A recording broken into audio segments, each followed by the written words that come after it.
Debbie Simpson was born and raised on the west side of Cincinnati, came from a traditional family of the 50s, mom, dad, and 4 children.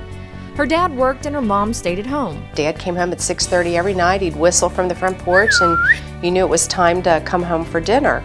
And so he was our playmate from the time he came home at 6:30 until it was time for us to go to bed. What Debbie didn't know then was that her dad would go back to work, a work ethic she would learn from. The roots of a leader started growing at a young age. Debbie was very much a tomboy growing up. She and her sister were the only girls in her neighborhood. All my playmates were the guys. I could climb the trees and build a tree house and everything else, and I was devastated in the 5th grade when all of a sudden I think they discovered I was a girl and they put a sign on the tree house that said no girls allowed. This was the very tree house she'd helped to build. So needless to say, she was beating her head against the glass ceiling before she knew what a glass ceiling was. That's a great way to look at it, a glass ceiling in the treehouse, yeah. She dealt with the discrimination in her own way. That discrimination would seep into her career path, but not for long.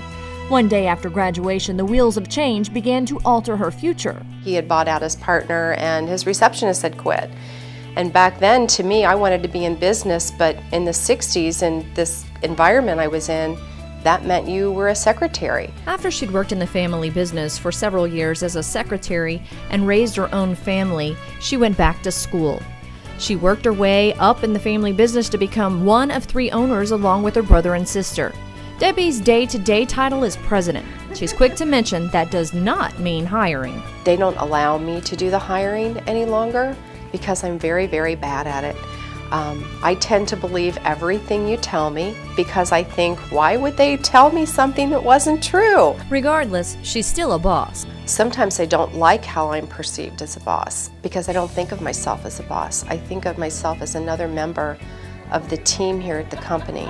Altogether, Debbie is a family person, a sister, a wife, a mom, a grandparent, and an involved business owner. I think I'm very, very curious.